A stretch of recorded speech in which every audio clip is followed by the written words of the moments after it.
योगस्य प्रथमं द्वारम् योगस्य प्रथमं द्वारं वाग्विरोधः जिह्वेन्द्रिయం యొక్క నిగ్రహమునే యోగమునకు ప్రథమ ద్వారంగా పేర్కొన్నది గీత. The first opening to yoga is control of tongue representing taste and speech. జిహ్వేంద్రియమును నిగ్రహించక దైవత్వమును పొందటం, యోగద్వారంలో ప్రవేశించటం అసాధ్యము అని శాసించినది గీత. Gita has declared that without controlling tongue, it is impossible to enter the mansion of yoga and to follow the path of devotion. ప్రాణికి అనేక ఇంద్రియములు ఉంటున్నవి. There are a number of sense organs for every living being. అయితే కొన్ని ఇంద్రియములు మాత్రము జాగ్రత్తగా తెలిసి ఉపయోగించుకోవాల్సి వస్తుంది. But one has to use a few sense organs extremely carefully, knowing fully well the implication. ఉదాహరణములకు అగ్ని. For example, fire. ఈ అగ్నిని జాగ్రత్తగా వినియోగించుకున్న ఇది మనకు ఉపకారిగా ఉంటుంది. దీనిని అజాగ్రత్తగా ఉపయోగించిన ఇది మనకు అపకారం చేస్తుంది. If we use fire a little carefully, with certain amount of awareness, it would be useful. Otherwise, it would be harmful. ఒక కత్తి లేక విద్యుత్ శక్తి ఈ రెండు ఉంటున్నవి. Take for example a knife or electricity. వీటిని తెలుసుకుని ఉపయోగించిన మనకు ఉపకారులుగా ఉంటాయి. If we know their use and use them properly, then they would be helpful to us. వీటిని తెలియక ఉపయోగించిన ఇవి మనకు అపకారిగా మారుతుంది. If we do not use them properly, they will become harmful. అపకారమునకు ఉపకారమునకు, మేలుకు కీడుకు మన యొక్క జాగ్రత్త అజాగ్రత్తలే దీనికి మూల కారణం. For making it useful or harmful, it is our awareness and our care which would be very useful, very important. కనుకనే తెలిసి మెలగవలను తెలివితోడా అని ఇంద్రియముల యొక్క శక్తిని అతి ప్రధానముగా బోధిస్తూ వచ్చింది వేదాంతం.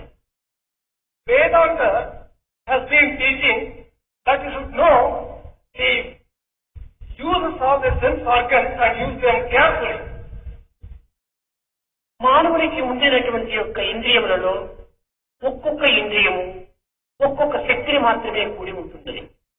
Of the sense organs given to man, each particular sense organ has one particular use.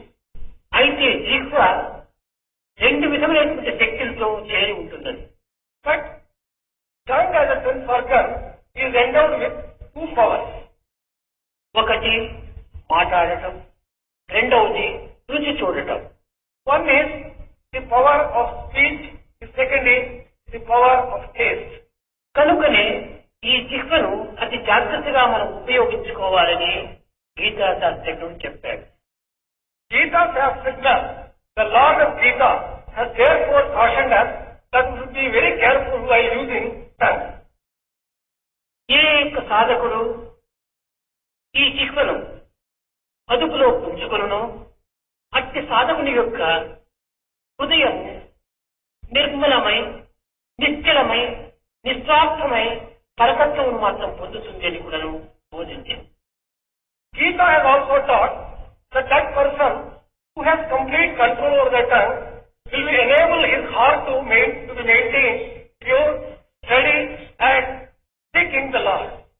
ఈ కారణమును పురస్కరించుకొని చాతుర్మాస వ్రతమని, ఏకాదశి వ్రతమని, ఒక్క ప్రతులని ఈ విధమైనటువంటి పరిపరి పేర్లతో దీనిని అనుభవిస్తూ వచ్చారు సాధకులు. In this context, sadhakas have been observing a number of vratas, chaturmasa vrata, ekadasi vrata, etc. చాతుర్మాసం అనగా వర్షాకాలంలో గురు పూర్ణిమ నుండి తిరిగి 4 నెలలు ఆహారమును అదుపులో ఉంచుకోవటం, మౌనమును వహించటం, ఈ కారణముల చేత చిక్కును అదుపులో ఉంచుకున్నటకు తగిన మార్గమును చూసుకుంటూ వచ్చారు. The observance of chaturmasa vrata, it refers to observing silence and having a particular type of diet and control over the diet commencing from Guru Purnima for about 4 months. ఉపవాస వ్రతములు కూడాను ఈ విధమైనటువంటి కారణాలతో ఏర్పడినటువంటివి. Fasting also has been prescribed for these very reasons. ఇది దేహరీతిగా ఆరోగ్యమును, మానసిక రీతిగా ఆనందమును కూడాను చేకూరుస్తుంది. Physically and bodily, this gives health, and mentally it gives joy and bliss. అమితాహారము సాధకులకు చాలా ప్రమాదమని కూడాను బోధించింది. Unlimited and unregulated food is very harmful for sadhaka. This has been declared. అన్ని విధములైనటువంటి యొక్క రుచులతో కూడినటువంటి ఆహారము సాధకుని తమో గుణంలోకి కొనిపోతుంది. A variety of tasty foods is likely to lead a sadhaka to tamo guna. This has been declared.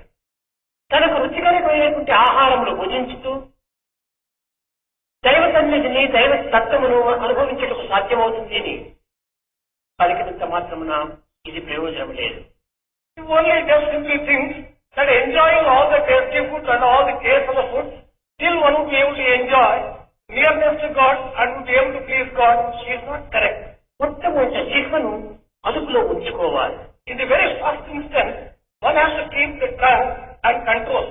జీవను అదుపులో ఉంచుకున్నప్పుడు మిగిలినటువంటి ఇంద్రియములన్నీ కూడా తమంతట తామే అదుపులోకి వస్తాయి. If one can control the tongue with effort, the other sense organs come under control automatically. కానీ ఈనాటి సాధన మార్గమునందు అన్ని రకములైనటువంటి సాధనలు ఆచరిస్తున్నారు, కానీ దీనికి ప్రధానమైన మూలాధారమైన నిజమైనటువంటి యొక్క తత్వం వారు గుర్తించుకోలేక చిక్కును గ్రహించుకోలేకపోతున్నారు. But today's sadhana, they are just trying to observe all sorts of rules and regulations. But unfortunately, they have not been able to have a control over the tongue. పాత్రలో నీరంతా కారిపోవాలంటే 10 చిల్లులు ఉండనక్కర్లేదు, ఒక్క రంధ్రం ఉంటే కూడా చాలు. If the entire water in a vessel should go out by leaking, there is no need for 10 holes. Even 1 hole would be sufficient. అదే విధముగానే సాధకులకు దశేంద్రియములు కూడా అరికట్టనక్కర్లేదు, ఒక జిహ్నేంద్రియమును అరికట్టితే అన్ని విధములైనటువంటి దీనిని కూడా అదుపులోకి వస్తాయి. In this context, we have to understand that we will have to control tongue basically. It is not necessary to control 10. All the other 9 sense organs will come under control if we can control tongue. జిహ్నేంద్రియమును అరికట్టుకోలేకపోవటం చేతనే మానవుని యందు అనేక విధములైనటువంటి ఉద్రేకములు, కల్లోలములు, సందేహములు, అనేక విధమైనటువంటి యొక్క మానసిక చంచలత్వమును అభివృద్ధి పరుస్తూ వచ్చింది. Because man has not been able to control tongue, he is afflicted with a number of doubts, a number of emotional turmoil and conflicts, contradictions, confusion, etc. మాటకు మించిన విలువ మరొకటి లేదు. There is nothing which is more important than the word, value of the word. కనుక మాటను అదుపులో ఉంచుకోవటము, చిక్కును అదుపులో ఉంచుకోవటము సాధకులకు ప్రధానమైనటువంటి యొక్క సాధన. The most important sadhana for every aspirant is that he has to keep primarily under strict control the control of thought, control of tongue. జీవితంలో అల్ప ఫలములు అందించేటువంటి యొక్క పదార్థములకే అనేక విధమైనటువంటి త్యాగములు చేస్తున్నారు మానవులు. In life, one can observe that even for small little things in life, a number of sacrifices have been made. డబ్బు చెల్లించలేదే అంగటిలో ఉన్నటువంటి సరుకు మన హస్తములకు రావటం లేదు. We would not be able to get articles without paying for it.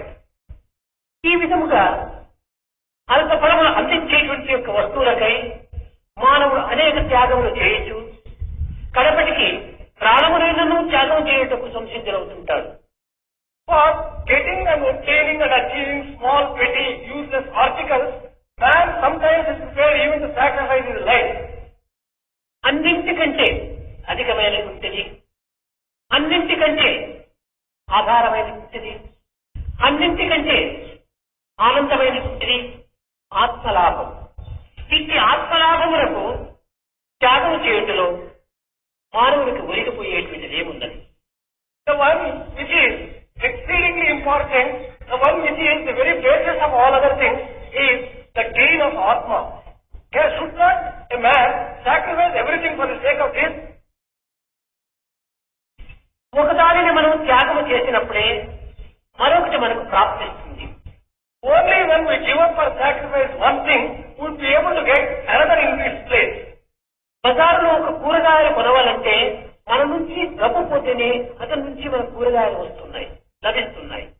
In the market, if we want to get vegetables, we have to pay for it. Only when we give money, we get vegetables. మనము ధనమును త్యాగం చేయక ఆ యొక్క కూరగాయలు మనకు లభించడం లేదు.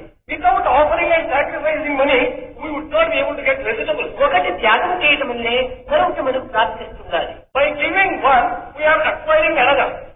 అదే విధముగానే సుగుణములు మానవుని యందు అభివృద్ధి కావాలన్నా దుర్గుణములను త్యాగం చేయాలి. In the same way, if one wants to develop virtues in himself, he has to give up bad qualities. అసమర్థమును త్యాగము చేసినప్పుడే సమర్థము మనలో అభివృద్ధి అవుతుంది. Unless one sacrifices inequality and unequal mindedness, one will not be able to get equal mindedness. దుర్బుద్ధులను మనం త్యాగము చేసినప్పుడే సుబుద్ధులు మనలో చేరుతూ వస్తాయి. Only when we sacrifice bad qualities, we can acquire virtues. అట్టు కాక మనము మనలో ఉండినటువంటి యొక్క దుర్బుద్ధులను, దురాలోచనలను, దుర్గుణములను త్యాగము చేయక సద్బుద్ధులు, సదాలోచనలు, సద్గుణములు మనకు ఏ రీతిగా అలవడతాయి? Without giving up bad thoughts, bad habits, bad qualities, it would not be possible for us to acquire good thoughts, good habits, good behavior. కనుకనే జయదేవుడు జిహ్వే రసజ్ఞి అన్నాడు. రసముతో కూడినటువంటి యొక్క జిహ్వను మనము సరైన అదుపులో ఉంచుకొని దానికి హద్దులో తగినటువంటి మాటల చేత, హద్దుకు మించిన ఆహారం చేత దానిని సంతృప్తి కలిగిన మనకు ఆనందం అనేటువంటిది తరతలా మరకమవుతుంది. Jayadeva has described the tongue as one which enjoys good things, and he has just said that we would be able to just make all the things easy by controlling the tongue. దీనిని మౌనము అని కూడా చెప్తూ వచ్చారు. Another word used for describing this is silence. ఈ యొక్క మౌనము అనేటువంటిది కేవలము వాక్పందన మాత్రమే కాదు. Silence doesn't refer to the control of the physical tongue. హృదయ సంబంధమైనటువంటి తలంపులు కూడా మనలో ఆవిర్భవించరాదు. We should not get thoughts also. కనుక ఇట్టి హృదయ సంబంధమైనటువంటి భావములు ఆవిర్భవించకుండా ఉండే నిమిత్తమై మనం కొంత ఆహారం అదుపులో ఉంచుకోవాలి. If we want to have control over the generation of thoughts in our mind, we should have some control over the food that we take. ఇంట్లో కోరినటువంటి పదార్థములంతా కూడా మనం దానికి అందించరాదు. We should not go on feeding the tongue with whatever it desires. ఇక్కడే ఆత్మ అనాత్మ, నిత్య అనిత్య అనేటువంటి విషయ పరిశీలన చేసేటువంటి వివేకాన్ని మనం అభివృద్ధి పరచుకోవాలి. దీనినే బుద్ధి యోగము అన్నారు. We have to develop Buddhi Yoga, the yoga of intelligence and discrimination, to find out which is permanent, which is impermanent, which is sentient and which is insentient. నిత్యానిత్య పరిశీలన సత్వంతో కూడినటువంటి వివేకమే బుద్ధి యోగం. Discrimination, which distinguishes the permanent from the impermanent, is to be described as the yoga of intelligence. ఈ ఆహారము సాత్వికమా లేక రాజసికమా తామసికమా అనేటువంటి విచారాన్ని మనం చేయాలి. We have to inquire into and find out whether the food that we take relates to sattvic food, rajasic food or tamasic food. నేను భుజించేటువంటి ఆహారము మితముగా ఉన్నదా లేదా అనేటువంటి విచారణ కూడాను మనం చేయాలి. the food that I take, is it quality wise good and tasty? One will have to inquire. ఈ విధమైనటువంటి ఆహారమును తెలిసి విచారణ కలిపి మనం భుజించినప్పుడు మానవునికి సంభవించేటువంటి కొన్ని దూషణ భూషణ యొక్క ప్రభావములు అతనిలో ఏమాత్రం కూడాను చెలింపజేయకుండా ఉంటాయి. If one were to inquire into this kind of way using discrimination, if one takes food judiciously, he would not be affected by censure and praise. అట్లు విచారణ చేయక కేవలం ఆకలి తీరకనే ప్రధానమైన లక్ష్యంలో ఉంచుకొని దీనికి రుచియే ప్రధానమైనటువంటి తత్వంలో మనం అనుభవించడం చేత మన యొక్క రాగద్వేషములను మనము అదుపులో పెట్టుకోలేకపోతున్నాం. Indiscriminately we go on taking food without looking into whether this is desirable or undesirable, only to satisfy hunger and taste. We would not be able to have control over our attachment. ఎవరైనా మనల్ని పరిహసించిరా లేక దూషించిరా నిందలు పలికిరా ఒక్క నిమిషంలో మనం కృంగిపోతున్నాం. We think just like that, if anyone were to criticize us, comment adversely against us, or censure, నిండు మనిషి car మనిషిగా రూపొందిపోతున్నాడు. a man who is so very happy, he shrinks like that once he hears. ప్రపంచమే అతనికి శూన్యంగా కనిపిస్తుంది. The entire world becomes almost a nullity when he is criticized. విచారణకుడై తల వంచుకుంటాడు. He becomes grief-stricken the moment that he hears censure.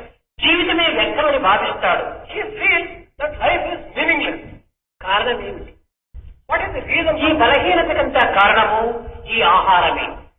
The most important reason for all this weakness is the type of food that he takes. ఇంకెవరైనా మనల్ని వర్ణించరా లేక అనేక విధములుగా మనం పొగడగరా దీనితో మానవుడు ఉప్పొంగిపోతాడు. If anyone were to praise us, appreciate us, then we start gloating. ఇంకా అతన్ని పట్టడానికి పక్కములు కూడా చాలా. It becomes almost impossible to hold him. ఇలాంటి పొగడ్లకు పొంగిపోవటము దూషించటకు కుంగిపోవటము ఈ పొంగి కుంగనటువంటి యొక్క సమతత్వాన్ని అనుభవింపచేసే నిమిత్తమై ఈ ఆహార నియమమును అతి జాగ్రత్తగా అందిస్తూ వచ్చింది గీత. Gita has been emphasizing the need for extreme care in taking proper food, good food, correct food, keeping in view the need for maintaining equanimity, not to get elated when praise is showered, not to get shrunk when censure is. కనుకనే పాత్ర శుద్ధి, పాకశుద్ధి, పదార్థ శుద్ధి ఈ మూడు శుద్ధులు లేకుండా ఆహారం భుజించరాదు అని శాసించింది. Therefore, it has also prescribed that there should be purity of the articles used, the purity of the vessel, the purity of the cooking process itself. పాత్ర శుద్ధి మనం వండేటువంటి పాత్ర పరిశుద్ధంగా ఉంటుండాలి. Purity of the cleanliness of the vessel. The vessel which is used for cooking food must be absolutely clean.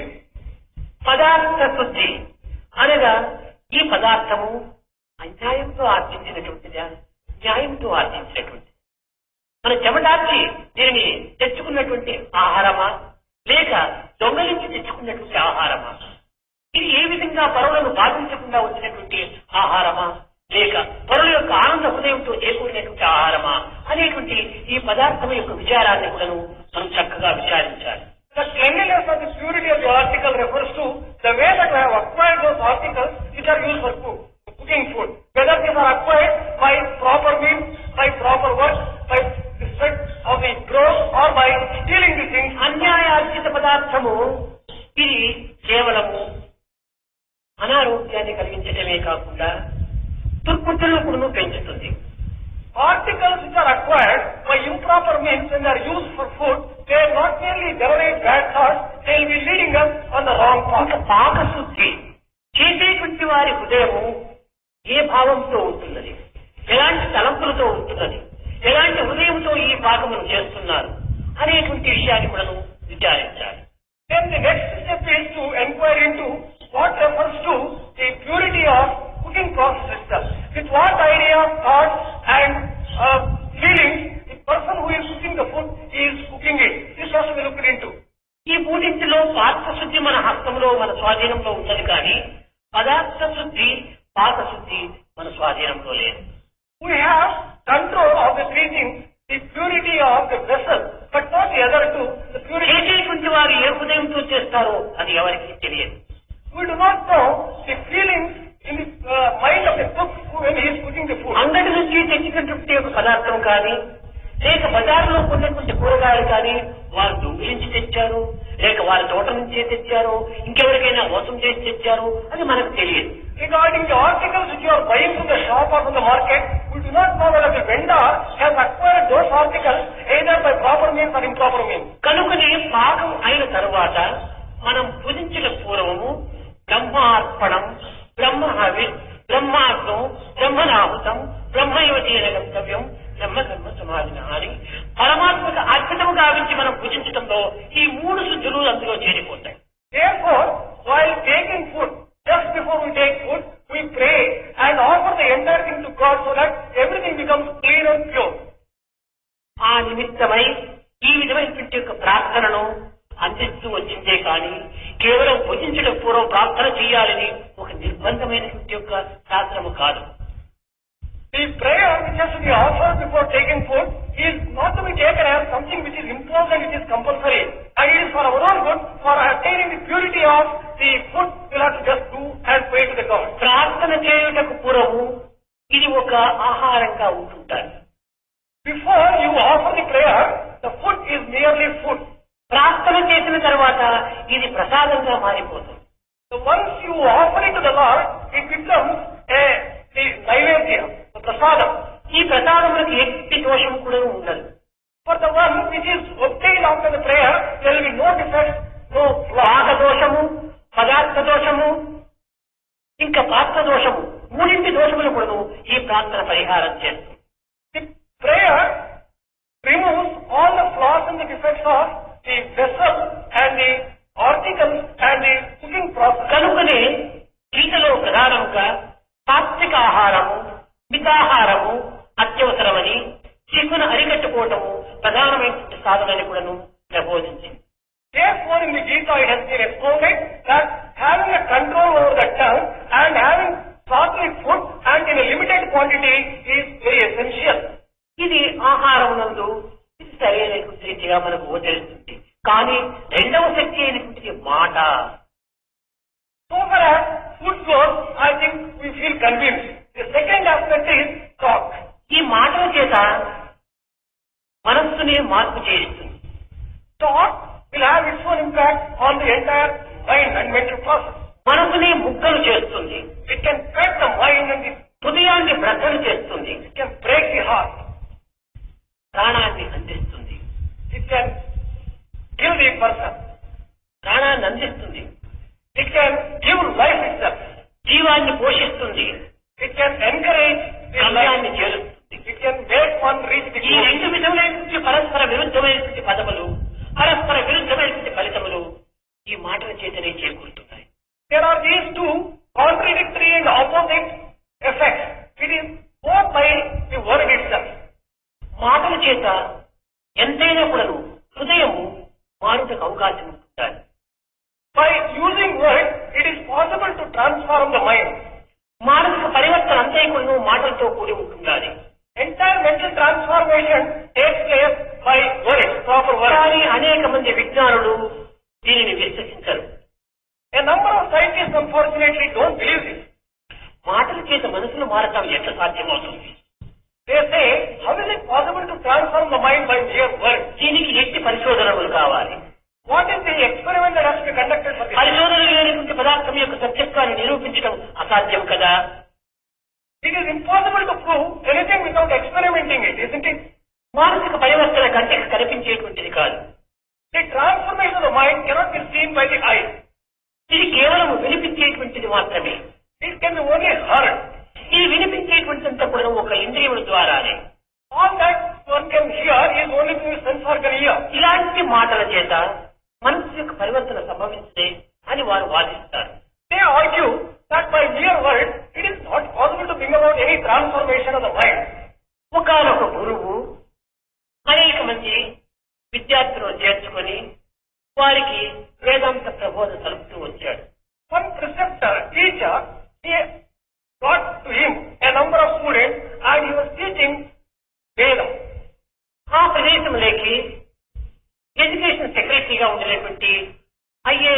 Officer ప్రవేశించాడు. To that particular place, an IAS officer who happened to be an education secretary entered there. ఈ గురువు ఆ శిష్యులకు గంటల కొలది బోధిస్తూ వచ్చాడు. This teacher was teaching continuously over number of ఈ hours. ఐఏఎస్ ఆఫీసర్ కి హెడేక్ వచ్చింది, తలనొప్పి వచ్చింది. This IAS officer developed headache.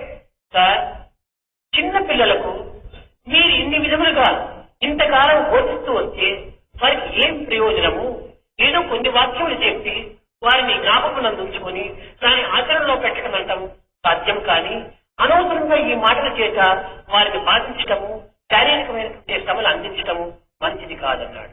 The IAS officer told the teacher, "Sir, these are small children. There is no need unnecessarily to bother them for hours together with such long lectures, which will be ఈ useless." చిన్న పిల్లలకు వేదాంత ప్రబోధలు కేవలం తలకెక్కవు అన్నాడు.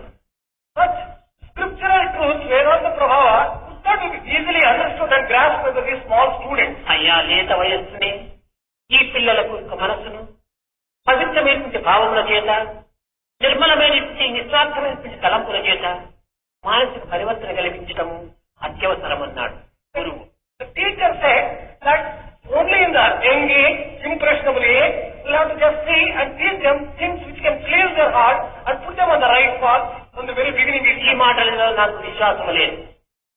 IAS officer said, "I don't believe in all these words." మాటల చేత మనసులు ఏ విధంగా మారుతుంది? మారడానికి సాధ్యం కాదు అన్నాడు. How can words transform a mind? I don't think it is ever possible, he said. ఈ గురువు అనేక విధములుగా కూడాను అతనికి నచ్చ చెప్పడానికి అనేక విధమైనటువంటి ఉదాహరణలు చెప్పాడు. The teacher, in a number of ways, tried to convince him by different explanations. కానీ ఈ ఐఏఎస్ ఆఫీసర్ కు అర్థం కాలేదు. But this IAS officer did not follow. అతి విద్య కొంతవరకును మతిహాని కలిగిస్తుంది. Too much of education sometimes results in some kind of badness, derailment. అనుమానాలు అధికం గావిస్తుంది. Increasing doubts will emerge. తెలివితేటలను పెంచుతుంది కానీ గుణమును పెంచుతుంది. It improves and encourages cleverness, but it brings down the virtues. చెప్పినంతసేపు చెప్పాడు ఈ అధ్యాపకుడు. This teacher tried his best and explained as much as he could. ఇంకా అతనికి కార్యరూపములో అతనికి సరైనటువంటి ఆన్సర్ అనగా జవాబునివ్వడానికి పూనుకున్నాడు గురువు. The teacher resolved to prove to that officer in the form of an actual ఈ విద్యార్థులు చిన్న వాణిని లేపాడు. The teacher asked the youngest of the students to get up. బాలక, నీవు వెళ్ళి ఈ ఐఏఎస్ గొంతు పెట్టి బయటకు నెట్టు అన్నాడు. He told that small young kid, "Hey, you go and let this IAS officer out physically." ఈ మాట వినేటప్పటికి ఐఏ ఆఫీసర్ మండిపోయాడు. The moment he heard this IAS officer was పట్టలేని కోపం ముట్టిపడింది. he was very much enraged. నీ ఎవరనుకున్నావు? నేను పెద్ద ఆఫీసరు, ఈ విధంగా చిన్న పిల్లవాడితో నన్ను మెడబెట్టి బయటికి నెట్టిస్తున్నావా? ఎంత గర్వము, ఎంత అహంకారము అని అనేక విధములుగా కేకలు వేస్తూ వచ్చాడు. He began shouting, "Who do you think I am? I am an IAS officer. You are asking this small child to get me out. It is not proper." అప్పుడు ఈ గురువు నవ్వుతూ చెప్పాడు, సార్, మిమ్మల్ని కొట్టలేదు, కొరకలేదు, ఒక్క మాటే కదా మీ మనసు ఇంత మార్చి చేసింది. This teacher then told the officer, "Well, sir, I did not just beat you or hit you. By mere word you are just getting hurt."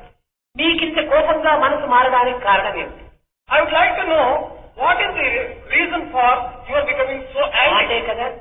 It is word, isn't it? కనుక ఈ మాట ఇన్ని విధములుగా హృదయాన్ని మార్పు చేయడానికి శక్తివంతమైనది అన్నాడు. Therefore, he said that word is capable of doing so much of harm or good. అతనికి పర్సనల్ ఎక్స్పీరియన్స్ కావటం చేత తాను నెమ్మదిగా బయటికి వెళ్ళాడు. As this officer acquired personal experience, coolly he walked out. మాట అనేది శక్తివంతమైనటువంటిది. Word is extremely powerful. ప్రపంచమునే కూడా కాల్చివేస్తుంది మాట. It can destroy the world itself. ధృతరాష్ట్రుడు అనేక విధములైనటువంటి మాటలు చెప్తూ వచ్చాడు. Dhritarashtra was explaining in a number of ways. దీనిని వింటూ విదురుడు చాలా బాధపడుతూ వచ్చాడు. After listening to this, Vidura was put to a lot of mental agony. సూటైనటువంటి కట్టెముతే చెట్టు కొట్టినప్పటికీ చిగురు వేస్తుంది అన్నా. Brother, even if you were to cut a tree, it can sprout. కానీ మాటల చేత విరిగినటువంటి మనసును అతుక్కోవడానికి వీలు కాదన్నాడు.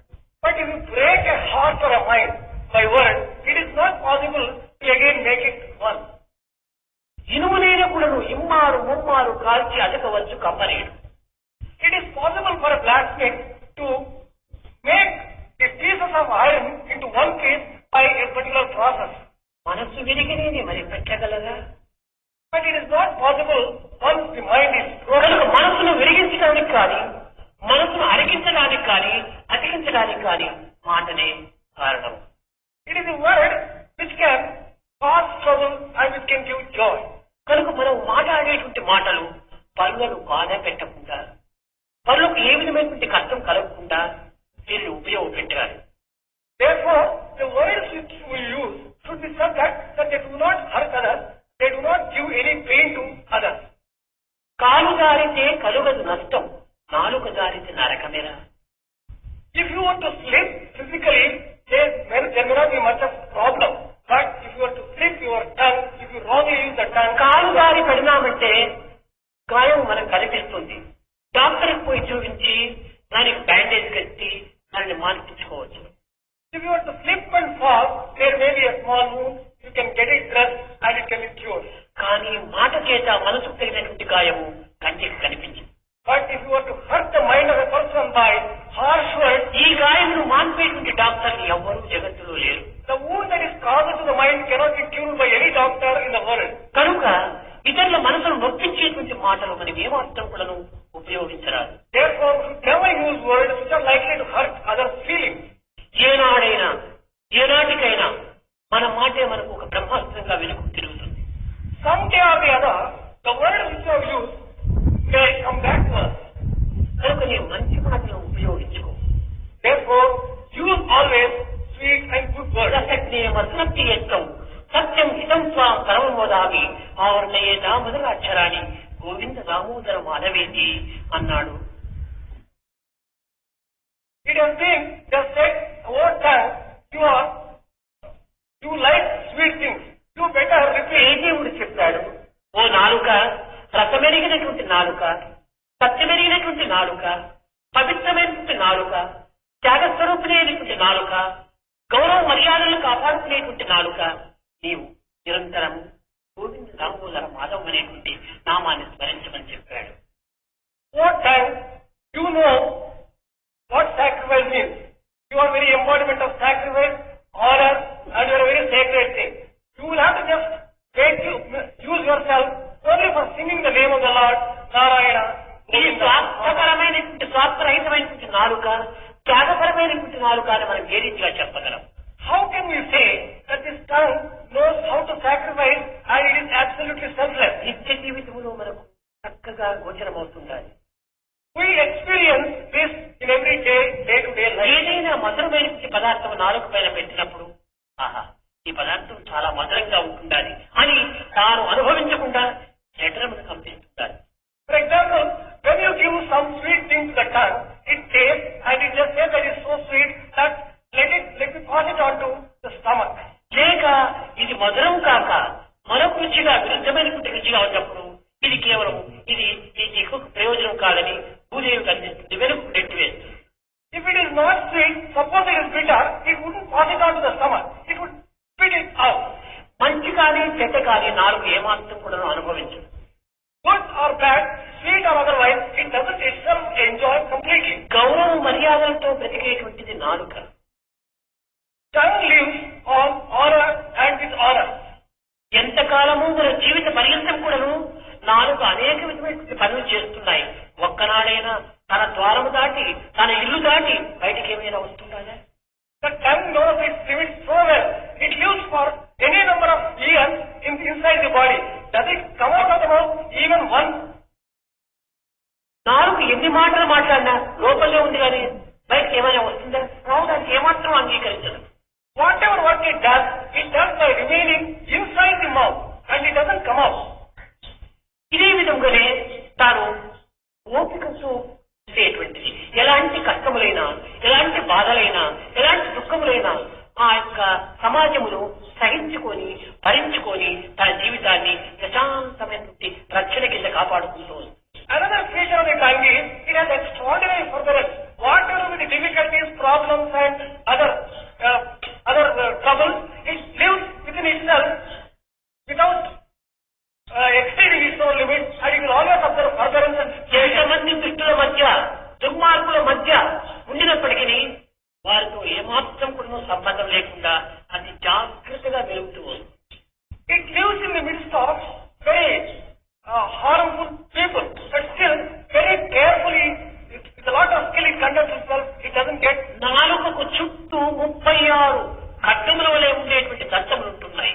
Very short 32 teeth are around the tongue. వీరు ఏ నిమిషంలో ఎట్టు ప్రవర్తించినా కూడాను ఒక్క నిమిషంలో దీన్ని కట్ చేస్తారు. If it is not very skillful, it gets hurt very easily. కానీ ఇలాంటి దుర్మార్గుల మధ్య ఉండినప్పటికీ అది జాగ్రత్తగా వెలుగుతూ తనకెట్టి ప్రమాదము లేకుండా కూడాను తాను వెలుగుతూ వచ్చింది. Living in the midst of such dreadful people, still without getting itself hurt or harmed, it has been living very well. కనుకని ఈ నాలుక మానవ జీవితమునకు అనేక విధమైనటువంటి యొక్క ఉపదేశములు గావిస్తూ వస్తుంది. In this way, tongue has been teaching quite a few important lessons which are useful to నాయన, man.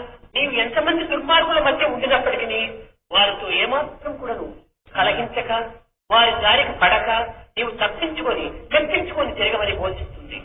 It has been teaching you may be in the midst of very difficult people to live with, but still with a lot of care, with a lot of forbearance, and still you should be able to just live a happy life. కానీ ఈనాటి మన పరిస్థితి దుర్మార్గుల మధ్యలో మనం చేరించమంటే మనం కూడా దుర్మార్గులం అయిపోతున్నాం.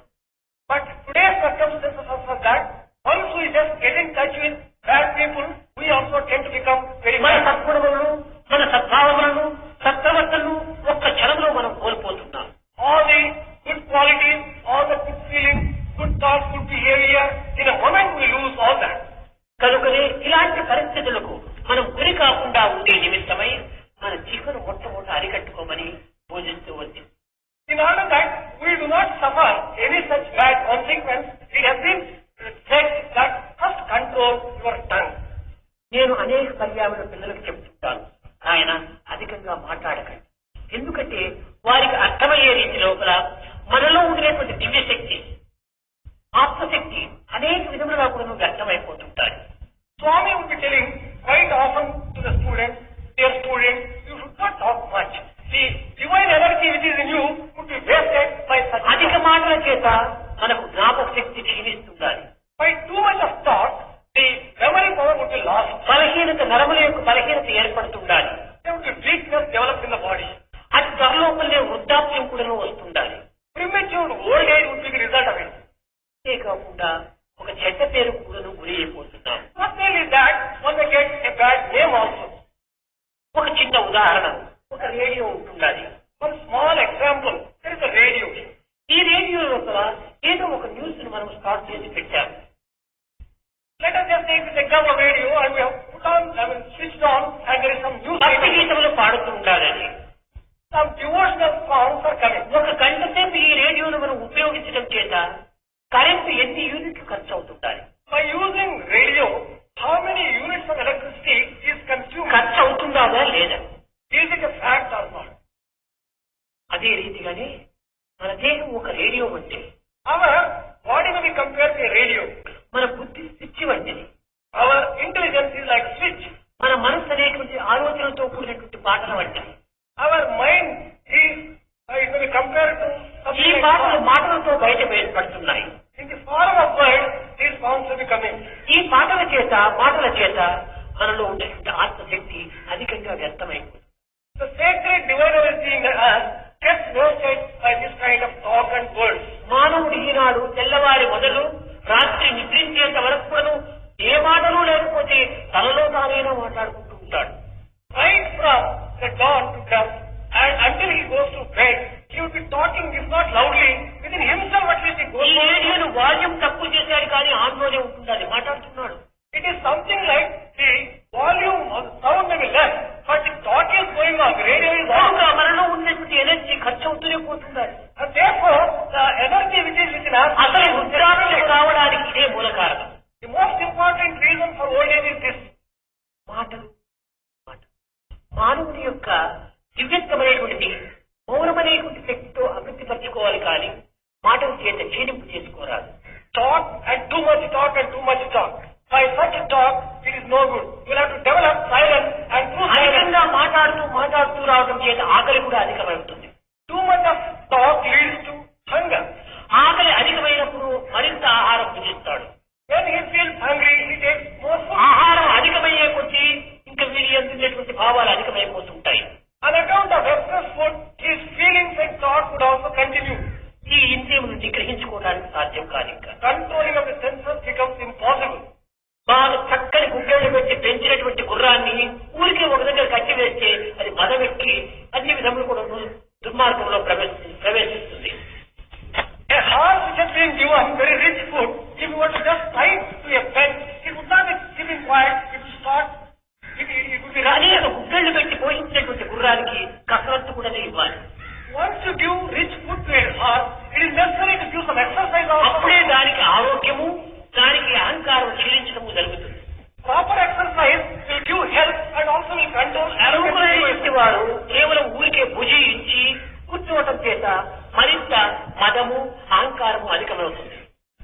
Youth, if they merely take food and do not work hard and do not have any exercise, it leads to దీనికి సమాజ సేవను అందించి నిత్య కర్మలు యందు ఒక దృఢ నిశ్చయమైనటువంటి యొక్క మార్గమును అనుభవింపచేసే నిమిత్తమై సాధన అని ఏర్పరుస్తూ వచ్చారు.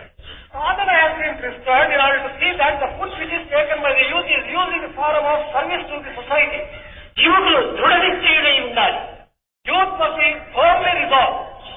ఏదో గాలికి అటు ఇటు ఆడేటువంటి యొక్క దీపం వలె ఉంటుండకూడదు. They should not be like flickering like a lamp. ఆత్మవిశ్వాసాన్ని అభివృద్ధి చేయించుకోవాలి. They should develop self-confidence. ఒక చిన్న ఉదాహరణ, One small example. ఒక చిన్న పిట్ట లేత కొమ్మ పైన వాలుతుంది.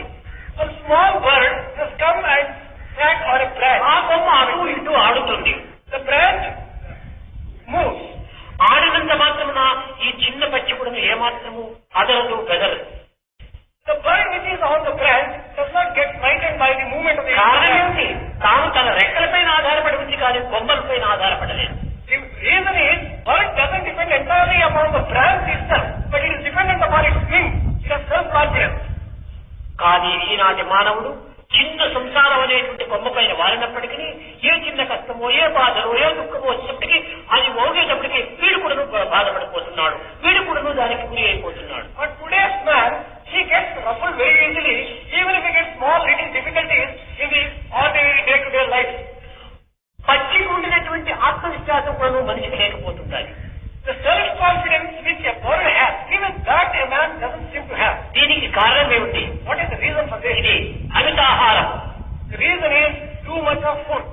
తామసిక ఆహారం, Food which is full of stomach రాక్షసిక భావం, and feelings of rajo type. మానవుని యొక్క స్వభావం కనిపించడం లేదు. One is not able to see the real కొంతమంది nature of man. అంటారు, నేను మానవుడై పుట్టినప్పుడు పక్షులు స్వేచ్ఛగా తిరుగుతున్నాయి, మృగములు స్వేచ్ఛగా తిరుగుతున్నాయి, అలాంటప్పుడు మానవుడు ఎందుకు స్వేచ్ఛగా సంచరించరాదు అని ప్రశ్నిస్తారు ఈనాటి యువకులు. The youth of today start questioning, don't we see a lot of freedom given to the birds and the animals, why should we not have? నిజమే, నీవు కూడా స్వేచ్ఛను అనుసరించు, కానీ పక్షులు ఏ స్వేచ్ఛను అనుభవిస్తున్నాయి? పక్షి యొక్క స్వేచ్ఛను అనుభవిస్తున్నాయి. You should also have your own freedom and independence, but you should have the one which is appropriate to man. Birds, for example, are enjoying the freedom which birds should enjoy. మృగము యొక్క స్వేచ్ఛను అనుభవిస్తున్నాయి. Animals are enjoying the freedom which is natural for animals. నీవు కూడా మానవుడు కాబట్టి మానవ స్వేచ్ఛను అనుభవించు, రాక్షస స్వేచ్ఛను అనుభవించరాదు. Because you are man, you can also enjoy the freedom which is appropriate for man. మానవుడిని చెప్పుకుంటూ రాక్షస సేవను అనుభవించుకోవటం, రాక్షస స్వేచ్ఛను అనుభవించుకోవటం ఇది విరుద్ధమైన విషయం. Calling yourself man, but trying to enjoy the freedom of a devil. మానవుడిగా సంచరించు.